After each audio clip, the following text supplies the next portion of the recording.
In a high-security military base, a quiet woman in janitor's clothes swept the floors unnoticed until a general frantically rushed in holding a file marked classified. Desperate, he tried 9 different languages to find someone who could decode it. The woman looked up and responded in all 9. What no one knew was that she wasn't just a cleaner. What happened next turned the entire base upside down. Before we dive in, tell us in the comments, where in the world are you watching from? They thought she was just a cleaning lady, an unnoticed figure who moved silently through the hallways of one of America's most secure military intelligence installations, pushing her janitorial cart past guards with rifles, analysts hunched over blinking monitors, and officers barking orders into phones. But what no one knew, not even the general she passed every morning at precisely 6:47, was that Leyla Arslan was not who she appeared to be, not remotely. Born in Berlin to a Turkish linguist mother and a Syrian dissident father who disappeared when she was 9, she had grown up in a world of shadows, moving between embassies and safe houses, absorbing dialects like a sponge absorbs water. And by the age of 15 she could fluently speak 9 languages including German, Arabic, Russian, Mandarin, and Farsi. Not just speak them, but understand the regional idioms, the subtext, the cultural nuance. And it was that gift which caught the eye of an off-the-books NSA recruiter who posed as a university professor, offering her a scholarship that became a trapdoor into a world of classified files, clandestine briefings, and covert missions that ended with people disappearing and governments shifting positions. But when one mission in Istanbul went sideways and her handler left her for dead, she walked away from the life of secrets, assuming the name of a long-forgotten immigrant janitor, and faded into obscurity, or so she thought. Her quiet cover was shattered the day General Richard Hale, a blustery, old-school Cold War relic with more medals than common sense, burst into the hallway holding a file marked "Klassifiziert" in red ink, demanding, "Sie sprechen Russisch?" His voice echoing against sterile white walls as a young Hale demanded to know who she was, where she trained, why she had access to such fluency. And she simply said, "You don't want to know, sir." But of course he did.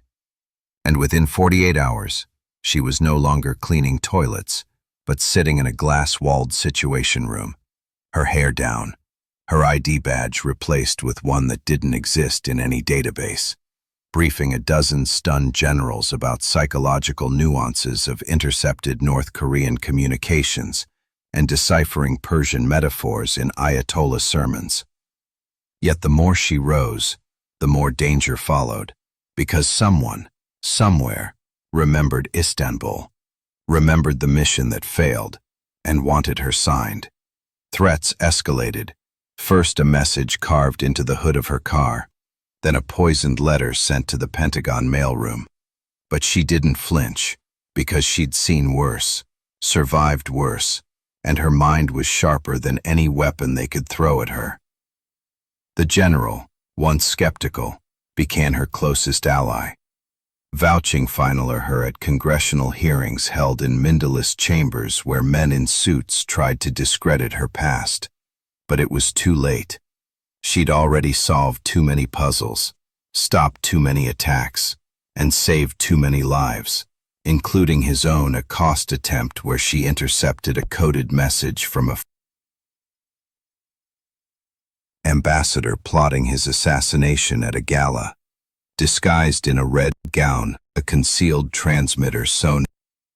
She lured the assassin away with whispered Russian lullabies, something her father used to sing, and incapacitated him with a swift elbow to the throat in the hotel's marble hallway, just as the general raised a test inside to peace and partnerships.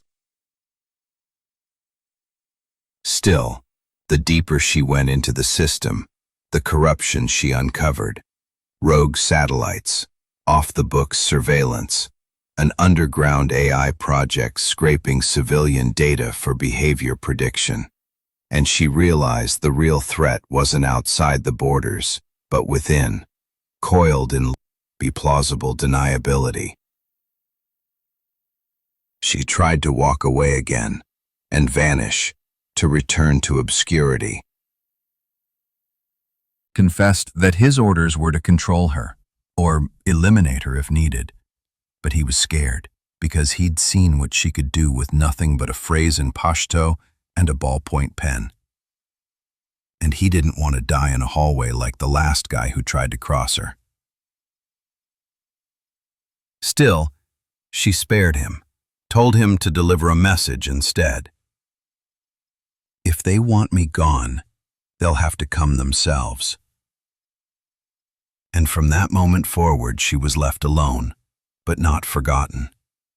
She became the whispered myth of the intelligence community, the cleaning lady who could dismantle a cyber war with a redacted file and stop drone strike with a mistranslated idiom, consulted only in the direst situations, called upon when the line between war and peace narrowed to a single syllable. And yet, despite her power, her access, her impact, she still returned each evening to her modest apartment with furniture no on the wall, brewing from herbs her mother grew, whispering to the silence in languages no one else understood, carrying the weight of lives saved and secrets like invisible scars on her soul. That they now saw her, respected her, even feared her, they would never truly understand her. And maybe that was sen of brilliance, of a woman who could speak to anyone,